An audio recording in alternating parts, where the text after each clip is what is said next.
ఓం నమ శివాయ. శ్రీ మాత్రే నమః. ఓం శ్రీ సాయిరం. అందరికీ నమస్కారం అండి. రేపే సంకటహర చతుర్థి, మంగళవారం. దీనినే అంగారక సంకటహర చతుర్థి అని కూడా పిలుస్తారు. ఇది చాలా మంచి రోజు. ఈ రోజున ఇంట్లో ఆడవాళ్ళు గుర్తుపెట్టుకొని ఈ యొక్క కూరను వండితే చాలు విఘ్నేశ్వరుడి అనుగ్రహం కలుగుతుంది. కష్టాలు సమస్యలు పోతాయి. కోటి జన్మల పుణ్యంతో అష్టైశ్వర్యాలు సిద్ధిస్తాయి. ఆర్థిక సమస్యలు పోయి వద్దన్న ధనం దూసుకొస్తుంది. వినాయకుడితో పాటుగా లక్ష్మీదేవి అనుగ్రహం కూడా లభిస్తుంది. సకల సంపదలు సిద్ధిస్తాయి. కాబట్టి ఈరోజు ఇంట్లో ఆడవాళ్ళు తప్పనిసరిగా ఈ కూరను వండండి. ఇంటిలి పాది అందరూ కూడా ఈరోజు ఈ కూరతో భోజనం చేయడం వల్ల లక్ష్మీదేవి గణపతి యొక్క మీకు అపర కుబేరులుగా మారే అవకాశం వస్తుంది. ఈరోజు ఎవరైతే ఈ కూరను తింటారో వారికి ఉండే దరిద్రాలన్నీ కూడా పోతాయి. ధన సమస్యలన్నీ కూడా పోతాయి. సంపాదన పెరుగుతుంది. మరి ఇంతకీ ఈ సంకటహర చతుర్థి రోజు ఏ కూరను తప్పనిసరిగా తినాలి అనే విషయాన్ని ఇప్పుడు ఈ వీడియోలో వివరంగా తెలుసుకుందాం. అంతేకాదు ఈరోజు పూజ సింపుల్గా ఎలా చేసుకోవాలి, నీటిలో ఏం చేసుకొని స్నానం చేస్తే కష్టాలు పోతాయి, ముడుపు ఎలా కట్టాలి అనే విషయాలను కూడా తెలుసుకుందాం. ఫ్రెండ్స్, వేరే వీడియోలో అవసరం లేకుండా మీ అన్ని ప్రశ్నలకు సమాధానం ఈ వీడియోలోనే ఉంది. స్కిప్ చేయకుండా చివరి వరకు చూడండి. ఖచ్చితంగా మీకు ఉపయోగపడుతుంది.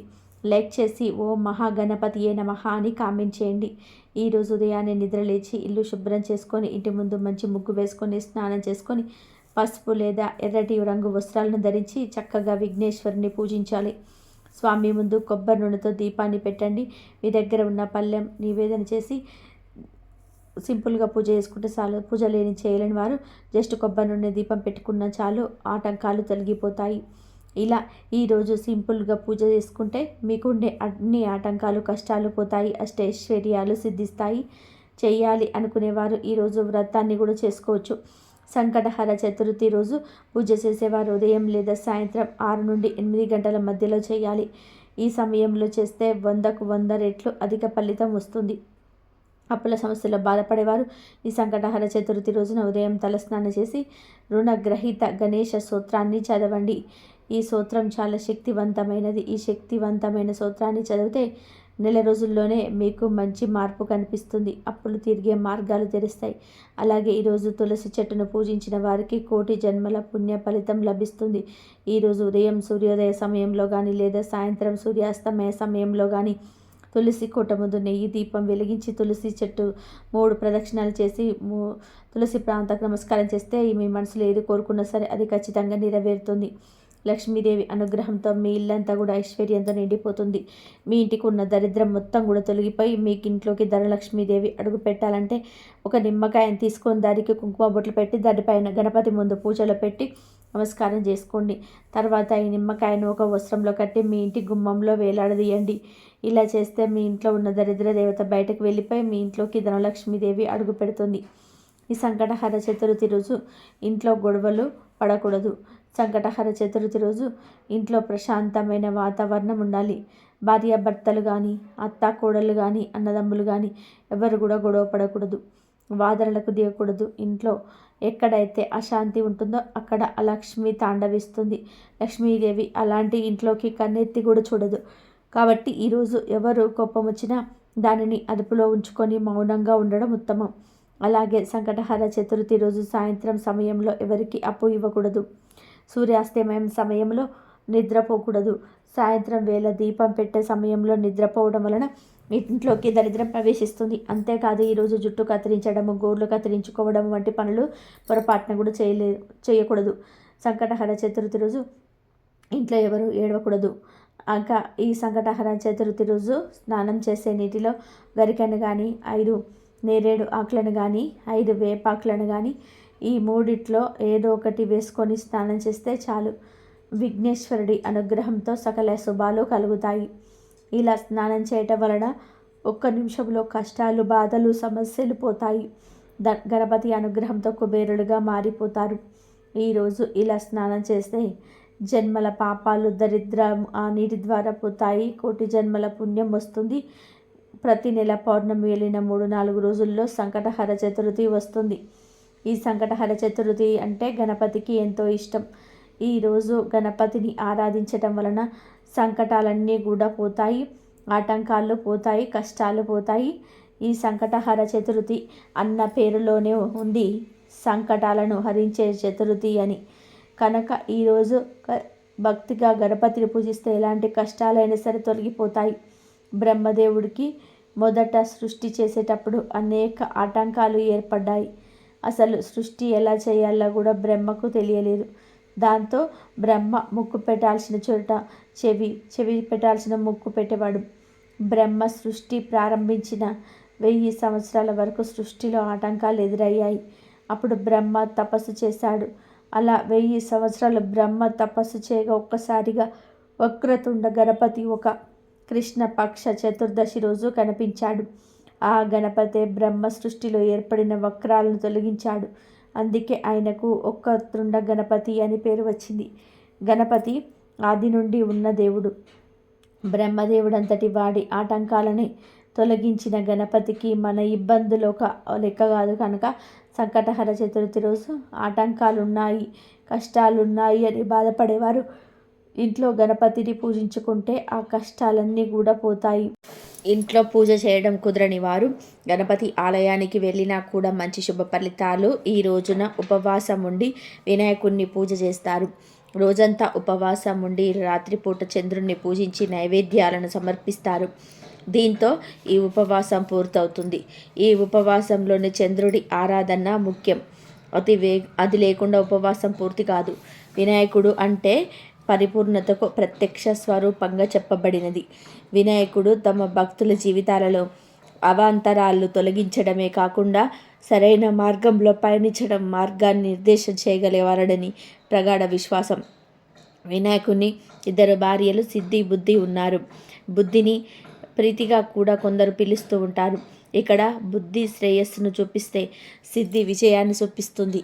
వినాయకుడికి శుభ, లాభ అనే 2 కొడుకులు కూడా ఉన్నారు. ఇక్కడ విధి సంతానమైన శుభుడు మంచికి పేరు ప్రఖ్యాతులకు చిహ్నంగా సూచింపబడితే, సిద్ధి కుమారుడైన లగుడు లాభానికి చిహ్నంగా ఉంటాడు. అందుచేతనే ఒక్క వినాయకుడిని పూజ చేస్తే అన్నిట విజయం పొందవచ్చునని వక్ర ప్రగాఢ విశ్వాసం. ఈ సంకటహర చతుర్థి రోజు పసుపు లేదా ఎర్రటి రంగులో ఉండే దుస్తులను ధరిస్తే చాలా మంచిది. గ్రహ దోషాలు, గ్రహ పీడలు పోతాయి, సకల సంపదలు సిద్ధిస్తాయి. గనక ఈరోజు అందరూ పసుపు లేదా ఎరుపు రంగులో ఉండే దుస్తులను ధరించండి. మీ భర్త సంపద బాగా పెరగాలి అంటే ఈ సంకటహర చతుర్థి రోజున వినాయకుడి పటం ముందు 2 తమలపాకులు పెట్టి మీ భర్త బాగా సంపాదించాలని గణపతికి నమస్కారం చేసుకొని మీ తమలపాకులను మీ భర్త మీరు చెరొకటి తినండి. అలా తింటే మీ భర్త ఆదాయం ఖచ్చితంగా పెరుగుతుంది. మీ ఇంటికి డబ్బు రావడం ప్రారంభమవుతుంది. అలాగే జిల్లేడు మొక్కను వినాయకుడి మొక్కగా భావిస్తారు కాబట్టి ఈ సంకటహర చతుర్థి రోజున జిల్లేడు చెట్టుకు పసుపు నీళ్ళు పోస్తే పెళ్లి కాని వారికి త్వరగా పెళ్లి అవుతుంది. కనుక వివాహం ఆలస్యం అవుతుందని బాధపడేవారు ఈరోజు జిల్లేడు చెట్టుకు పసుపు నీళ్లు సమర్పించండి. చాలామందికి సొంత ఇంటి కళ ఉంటుంది. అలాంటి వారు ఈ సంకటహర చతుర్థి రోజున గోమాతకు గడ్డిని తినిపించండి. స్వయంగా మీ చేతులతో మీదుగా ఆవుకు ఆహారం తినిపించండి. గోమాతకు నమస్కారం చేసుకుంటే మీ సొంత ఇంటి కళ ఖచ్చితంగా నెరవేరుతుంది. సంకటహర చతుర్థి రోజు విఘ్నేశ్వరుడికి ఏ విధంగా ముడుపు కట్టాలి, ఏ విధంగా ముడుపు కడితే పెద్ద పెద్ద కోరికలైనా సరే సులభంగా తీరిపోతాయో ఈరోజు మనం ఈ వీడియోలో తెలుసుకుందాం. మన జీవితంలోనే ఎదురవుతున్న ఎలాంటి అడ్డంకులైనా సరే తొలగించుకోవడానికి, ఎలాంటి సమస్యలను అయినా సరే పరిష్కరించుకునేందుకు వినాయకుడికి అనుగ్రహం చాలా అవసరం. అలాంటి వినాయకుడిని ప్రసన్నం చేసుకోవడానికి ఒక విశేషమైన రోజు అదే సంకటహర చతుర్థి. పౌర్ణమి తర్వాత వచ్చే చవితిని సంకటహర చతుర్థి అంటారు. ఈరోజు వినాయకుడిని పూజ చేస్తే ఎలాంటి దోషాలైనా సరే తీరిపోతాయి. పెళ్ళి కాకపోవడం, పిల్లలు లేకపోవడం, ఇంకా ఇలాంటి సమస్యలన్నీ కూడా తొలగిపోతాయని ప్రతీది. అయితే మీకు ఏవైనా కోరికలు ఉంటే, అంటే ఇల్లు కట్టుకోవాలి, పిల్లలు చదువుకోవాలి, లేదా పిల్లలు చదువులో పాస్ అవ్వాలి, స్థలం కొనుక్కోవాలి, అప్పులు తీరిపోవాలి, పెళ్ళి జరగాలి, సంతానం కలగాలి, ఇటువంటి పెద్ద పెద్ద కోరికలు తీరాలి అంటే గణపతికి ముడుపు కట్టుకోవాలి. మరి ఆ ముడుపు ఎలా కట్టాలో చూద్దాం. సంకటహర చతుర్థి రోజు సాయంత్రం లోపు ఎప్పుడైనా సరే ఈ ముడుపు కట్టుకోవచ్చు. ముందుగా స్నానం చేసి పూజగదిలో ఆసనాన్ని ఏర్పాటు చేసుకొని దాని మీద విఘ్నేశ్వరుని ప్రతిష్ఠించి ఎర్రటి పూలతో, ఎర్రటి అక్షింతలతో స్వామివారిని మీకు తోచిన విధానంగా ఆరాధించుకోవాలి. స్వామివారికి నీరాజన హారతి ఇచ్చుకున్న తర్వాత మీరు సంకల్పించుకున్న మీ కోరికను స్వామివారికి విన్నవించుకోవాలి. స్వామి, నాకు ఈ కోరిక ఉంది, నాకు ఎలాంటి విఘ్నాలు లేకుండా అన్ని విఘ్నాలను తొలగించి నా కోరికను తీర్చు తండ్రి, నీకు ముడుపు కడుతున్నాను, నా కోరికను తీర్చే బాధ్యత నీదే అని చెప్పుకొని స్వామి ముందు ఒక పసుపు రంగు వస్త్రం పరిచి దానికి కార్నర్స్లో 4 వైపులా కూడా పసుపు కుంకుమతో బొట్లు పెట్టుకోవాలి. ఇప్పుడు ఈ వస్త్రంలోనే మీరు మీ స్తోమతను బట్టి కొన్ని బియ్యాన్ని వేయాలి. ఒక సేరుం పావు బియ్యం వేస్తే సరిపోతుంది. ఈ బియ్యంలో 2 రూపాయి కాయిన్స్ వేయాలి. అలాగే 5 ఒక్కలు, ఒక పసుపు కొమ్ము వేయాలి. పసుపు కుంకుమలు జాకెట్ ముక్కకు చివరన మాత్రమే రాయాలి. బియ్యంలో వేయకూడదు, ఎందుకంటే తడి తగిలితే బియ్యం పాడైపోతాయి. ఇప్పుడు ఈ వస్త్రాన్ని మూట కట్టండి. ఈ మూటను స్వామికి ఎదురుగా పెట్టి ఈ మూటకు కూడా అక్షింతలు పువ్వులు సమర్పించి పూజ చేసుకోవాలి. ఆ తర్వాత స్వామి, ఇదిగో నా కోరికను ముడుపు కడుతున్నాను, నీ ముందు పెడుతున్నాను, నువ్వు స్వీకరించి నా కోరికను తీర్చు తండ్రి అని చెప్పి నమస్కారం చేసుకోవాలి. ఆ తర్వాత ఈ ముడుపును చక్కగా ఒక కవర్లో పెట్టి ఎటు తగలకుండా మైలు తగలకుండా చోట పెట్టుకోవాలి జాగ్రత్తగా. ఈ మూడు చుట్టూ చీమలు పట్టకుండా చీమల మందు చల్లితేలే మంచిది. సంకటహర చతుర్థి రోజు ఇలా ముడుపు కట్టుకోవాలి. మీ కోరిక ఎప్పుడైతే నెరవేరుతుందో అప్పుడు ఈ ముడుపులోని బియ్యంతో కుడుములు వండి అందరికీ పంచిపెట్టాలి. ఒక కుడుమును మాత్రమే మీరు స్వీకరించాలి, మిగిలిన అన్నీ పంచిపెట్టేసేయాలి. ఇంట్లో వండటం కుదరని వారు దేవాలయంలో ఈ బియ్యాన్ని ఇచ్చి డబ్బులు కట్టి కుడుములు చేసి పంచిపెట్టమని చెప్పండి. లేదా ఇంటి దగ్గర ఈ బియ్యంతో కుడుములు చేసి దేవాలయంలో స్వామివారికి సమర్పించవచ్చు. ఇలా ముడుపు కడితే ఎలాంటి కోరిక అయినా సరే తీరిపోతుంది. ఒకానొక నాడు ఇంద్రుడు తమ విమానంలో భృగిడి అనే ఒక వినాయకుడికి గొప్ప భక్తుడైన ఋషి దగ్గర నుంచి ఇంద్రలోకానికి తిరిగి వెళుతూ ఉండగా సర్సేన అనే రాజు రాజ్యం దాటే సమయంలో అనేక పాపములు చేసి ఒక వ్యక్తి ఆకాశంలోనే పయనించి ఆ విమానం వైపు దృష్టి సాధించాడు. అతడి దృష్టి సోకగానే ఆ విమానం చటుక్కున భూమి మీద అర్ధాంతంగా ఆగిపోవడం జరిగింది. ఆ ఇంద్ర విమానం అద్భుతమైన వెలక్కి అంచలచక్తుడైన ఆ దేశపు రాజు సురసేనుడు గబగబా బయటకి వచ్చి ఆ అద్భుతాన్ని చెందుతూ ఆలకించసాగాడు. ఇక్కడ ఇంద్రుని చూసి ఎంతో సంతోషానికి లోనైన మహారాజు ఆనందంతో నమస్కరించాడు. ఇంద్రుడితో ఆ విమానం ఎందుకు ఆపినాడో అని కారణం అడిగాడు. అప్పుడు ఇంద్రుడు, ఓ రాజా, మీ రాజ్యంలోనే ఒక పాపాలు అధికంగా చేసిన ఒకరితో దిష్టి తగిలి విమానం మధ్య మార్గంలో అంతరంగా ఆగిపోయింది. అప్పుడు ఆ రాజు, అయ్యా, మళ్ళీ ఆగిపోయిన ఈ విమానం ఎలా బయలుదేరుతుంది అని అడిగాడు వినయంగా. అప్పుడు ఇంద్రుడు, ఇలా పంచమి, నిన్న చతుర్థి, నిన్నటి రోజున ఎవరైతే ఉపవాసం చేస్తారో వారి పుణ్యఫలాన్ని నాకు ఇస్తే నాకు విమానం తిరిగి బయలుదేరుతుందని చెప్పాడు.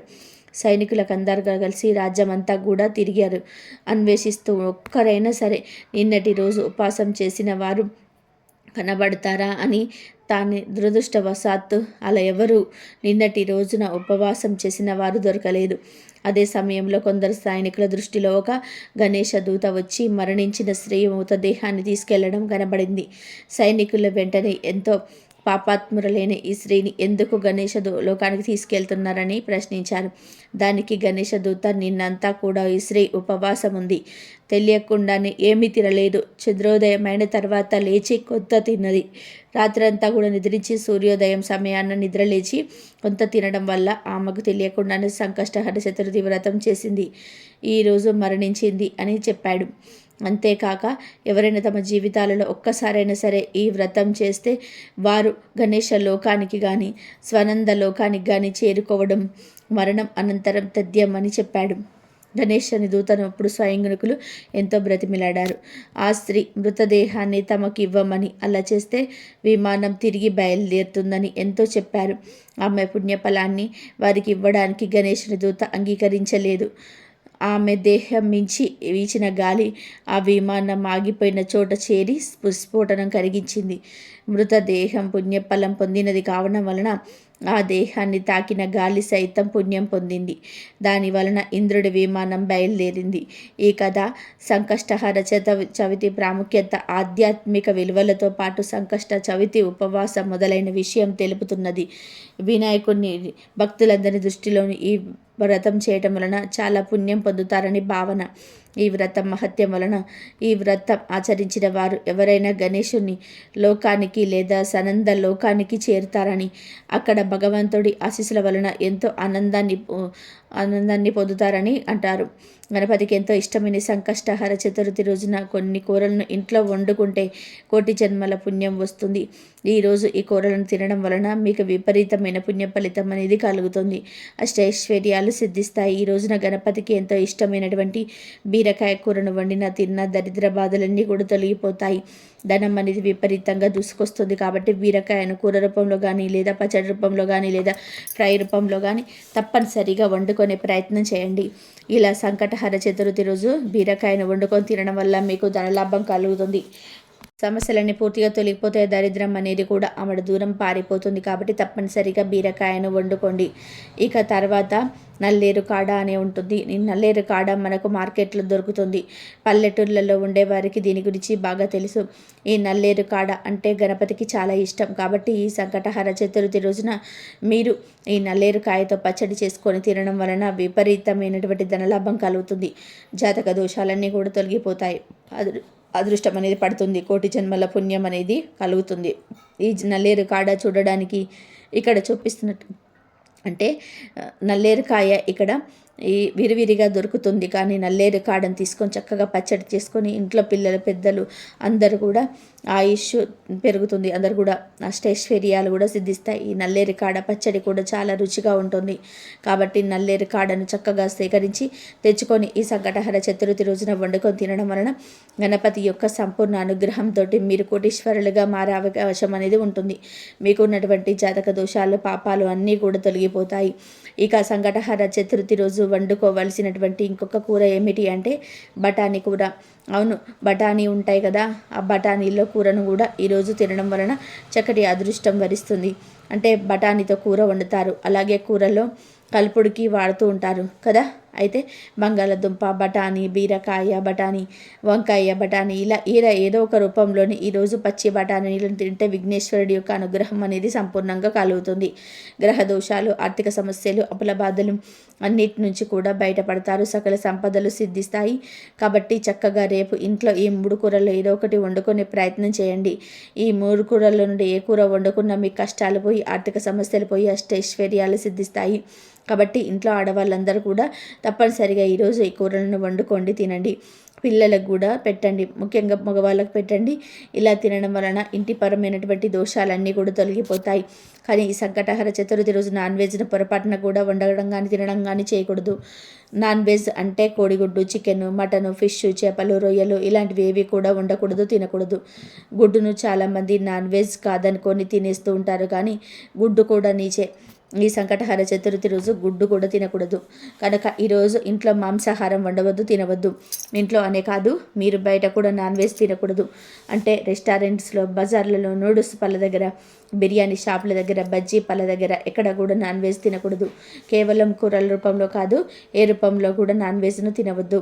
అంటే నూడిల్స్, మంచూరియా, బిర్యానీ, బర్గర్లు, పిజ్జాలు, egg puff, chicken puff, chicken lollipop, chicken joints, chicken wheels, chicken pakodi, chicken పఫ్లు ఇలా ఏ రూపంలో కూడా నాన్ వెజ్ తినకూడదు. ఇలా సంకటహర చతుర్థి రోజు ఏ రూపంలో నాన్ వెజ్ తినకుండా జాగ్రత్తగా ఉండండి. కాదని ఈరోజు నాన్ వెజ్ తింటే సకల దేవతల ఆగ్రహానికి గురి అవుతారు. ఇక మీరు ఎన్ని పూజలు చేసినా ఫలితం అనేది రాదు, దరిద్రాన్ని అనుభవిస్తారు. గనక అందరూ కూడా ఈరోజు ఈ ఆహారాన్ని నియమాలను పాటించండి. ఇక వినాయకుడికి ఎంతో ఇష్టమైన ఈ సంకటహర చతుర్థి రోజున వేప ఆకులతో ఒక పరిహారం చేస్తే చాలు, 60 నిమిషాలలో మీ జీవితం మారిపోతుందని శాస్త్ర పండితులు చెప్తూ ఉన్నారు. అసలు ఏం చేయాలి అంటే ఏమీ లేదు. సంకటహర చతుర్థి రోజున ఉదయాన్నే 2 రెమ్మల వేపాకులను కోసి తెచ్చుకోండి. వేపాకులకు మన కష్టాలను తొలగించి మన జీవితాన్ని అద్భుతంగా మార్చేసే శక్తులు ఉన్నాయి. కనుక వేపాకులను తెచ్చుకోండి. తర్వాత ఆ వేపాకులను ఒక రాగి ప్లేట్లో కానీ, ఇత్తడి ప్లేట్లో కానీ వేయండి. ఈ స్టీల్ ప్లేట్లో మాత్రం వేయొద్దు. ఇలా ఆకులను ప్లేట్లను వేసిన తర్వాత ఆ ప్లేట్లను తీసుకొని వెళ్ళి పూజ గదిలో గణపతి ఫోటో ముందు పెట్టండి. ఫోటో ముందు పెట్టే ముందు కొన్ని పసుపు నీళ్ళను వేప ఆకుల మీద చల్లి ఆ తర్వాత ప్లేట్లను గణపతి ఫోటో ముందు పెట్టండి. ఇలా పెట్టిన తర్వాత చక్కగా ఒక ప్రమిదను తీసుకొని దానిని వేప ఆకుల మీద పెట్టండి. ఆ ప్రమిదను కొబ్బరి నూనెను పోయండి. ఆ తర్వాత 3 లేదా 5 ఒత్తులు వేసి దీపం వెలిగించండి. ఇలా వెలిగించిన దీపానికి పసుపు కుంకుమ అక్షింతలు సమర్పించండి. ఇలా ఎవరైతే ఈరోజు వినాయకుడి ఫోటో ముందు వేపాకుల మీద దీపాన్ని పెడతారో వారి ఇంట్లో 60 నిమిషాల్లో అద్భుతం జరుగుతుంది. కష్టాలన్నీ కూడా పోతాయి. ప్రతి సంకటహర చతుర్థి రోజు ఈ వేపాకులను దీపం పెడితే నెమ్మదిగా ధన సమస్యలు పోతాయి, డబ్బు వస్తుంది. మీరు కలకాలం ఆనందంగా ఐశ్వర్యంతో జీవిస్తారు. ఇదే విధంగా సంకటహర చతుర్థి రోజున 2 వేప కొమ్మలను తెచ్చుకొని ఆ కొమ్మలను మీ మెయిన్ డోర్కి 2 వైపులా కట్టండి. ఇలా కట్టడం వలన దుష్ట పీడలు, నెగిటివ్ ఎనర్జీ ప్రభావం మీ ఇంటి మీద పడదు. అదృష్టం బాగా కలిసి వస్తుంది.